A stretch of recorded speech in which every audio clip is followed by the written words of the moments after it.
नमस्कार श्रोते हो, इरा ब्लॉगिंग मराठी या युट्यूब चॅनलवर सर्वांचे स्वागत. आजच्या व्हिडिओमध्ये आपण ऐकणार आहात एकत्र राहण्याचा अट्टाहास नको ही कथा. असंही ही आपली शेवटची भेट असेल, त्यामुळे हे गिफ्ट तुझ्या जवळच असू देत, असं म्हणत गौरवने तिने दिलेलं गिफ्ट तिच्याकडे परत सरकवलं. तिनेही हसत हसत ते परत घेतलं. दोघे कितीही दाखवायचा प्रयत्न करत असले तरी आतून दोघांनाही वाईट वाटत होतं. मॅट्रिमोनी साईटवर दीप्ती आणि गौरवची ओळख झालेली. दीप्ती एका मल्टीनॅशनल कंपनीत बेंगलोरमध्ये कामाला होती आणि गौरवलाही तिथल्याच एका कंपनीत जॉब ऑफर आलेली. सगळं कसं सुरळीत सुरू होतं. दोघांच्याही घरच्यांची पसंती झाली होती. विशेष म्हणजे गौरव आणि दीप्तीचे विचार कमालीचे जुळत होते. अगदी आर्थिक बाबींपासून ते राजकीय मतांबद्दल दोघेही अगदी सारख्या विचारांचे होते.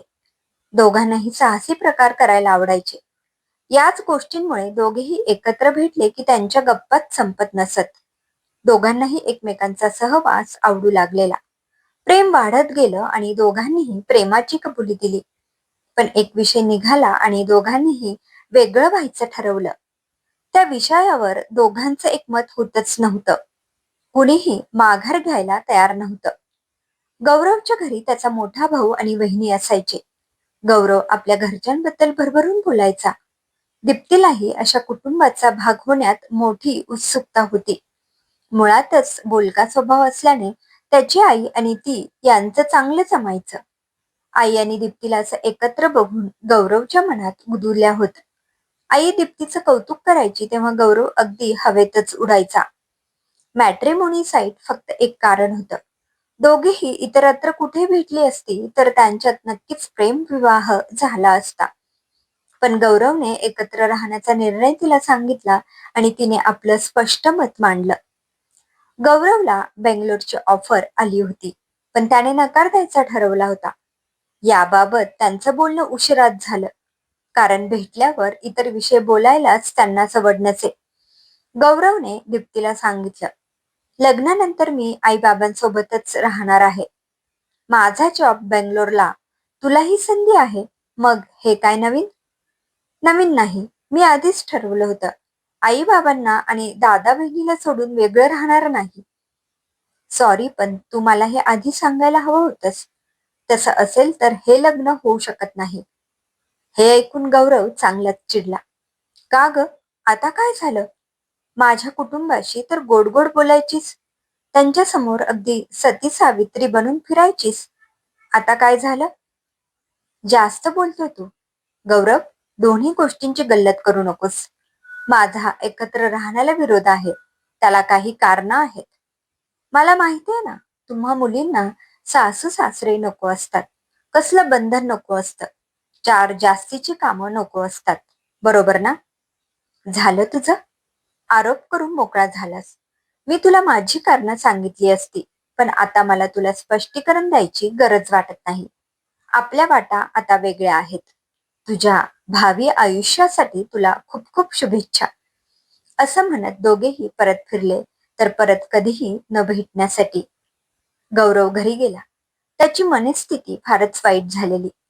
एकीकडे तिचं प्रेम, तिच्या सहवासाची सवय झालेलं आणि दुसरीकडे तिच्याबद्दल चिडही त्याला येत होती. घरी गेल्यानंतर त्याने गाडी लावली तसं आतून भांडणाचा आवाज येत होता. सासूबाई, तुम्हाला काय करत होती माझ्या आईसमोर बोलायची की मला काही येत नाही म्हणून? काय बोलायचं ते मला बोला ना तुम्ही. म्हणजे आता माझ्याच घरात काय बोलायचं हे तुम्हाला शिकवणार. गौरवला समजलं, आई आणि वहिनीचं भांडण झालेलं. हे याआधी बऱ्याचदा व्हायचं. किरकोळ कारणावरून दोघीही वाद घालत असायच्या. पण आज जरा जास्तच वाढलेलं. वहिनी बॅग भरून माहेरी जायला निघाली. गौरवने कसेबसे तिला अडवले आणि वातावरण शांत करण्याचा प्रयत्न केला. घरात जे घडलं त्याचा गौरव विचार करू लागला. तेवढ्यात त्याची आई रडत तिथे आली. बघ, तुझी वहिनी कशी बोलली मला. आई, शांत हो. नक्की काय झालं होतं? तुझी वहिनी काय ते स्लीवलेस कपडे घालून बाहेर चाललेली. तेव्हा तिला म्हटलं, हे असले कपडे घालायचे नाहीत. तिने ऐकलं नाही. संध्याकाळी तिचे आई बाबा आले तेव्हा त्यांनाही बोलले मी.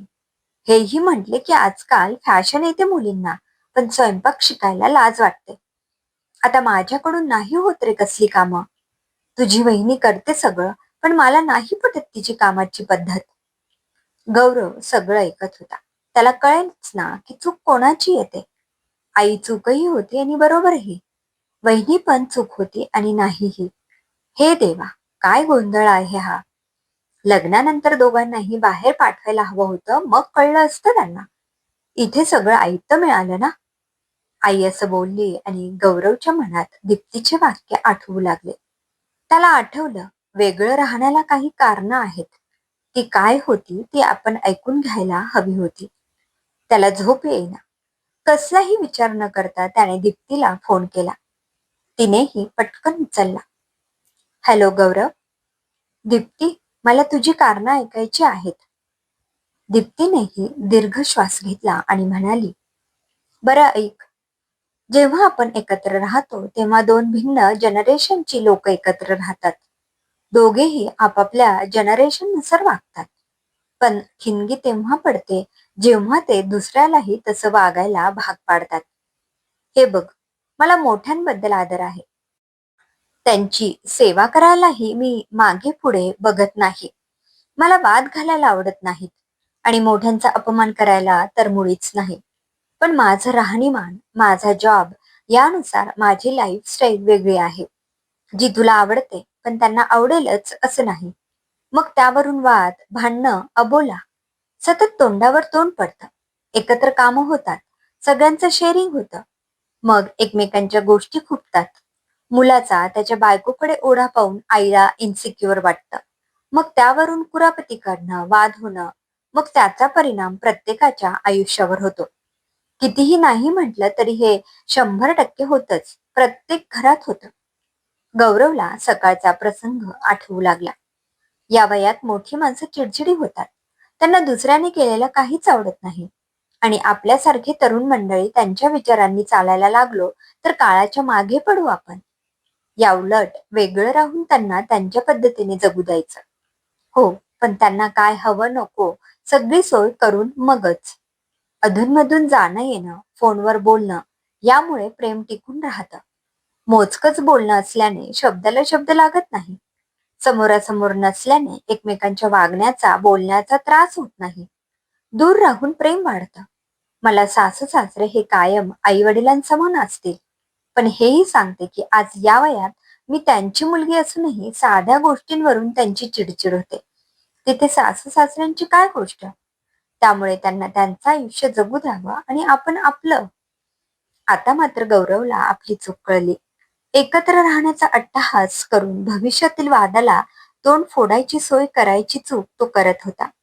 आईचं बोलणं ऐकून उद्या दीप्ती आणि आईत खटके पडणार हे खरं. त्यामुळे आत्ताच काय तो निर्णय घेऊन भविष्य शांततेत पार पाडायचं हा दीप्तीचा दूरदर्शी विचार होता. सॉरी दीप्ती, सकाळी मी जरा जास्तच चिडलो. हरकत नाही. मी मॅट्रिमोनीवर दुसरी मुलं शोधते. हे ऐकून गौरवला रागच आला. बंद करते आधी. आपण करणार आहोत लग्न. मी बेंगलोरची ऑफर स्वीकारतोय. दीप्तीच्या डोळ्यात पाणी आलं आणि तिने पटकन लॅपटॉपची स्क्रीन बंद केली. समाप्त. लेखिका मीनारा. श्रोते हो, कशी वाटली ही कथा कमेंटमध्ये अवश्य कळवा. पुन्हा भेटूया एका नवीन कथेसह. धन्यवाद.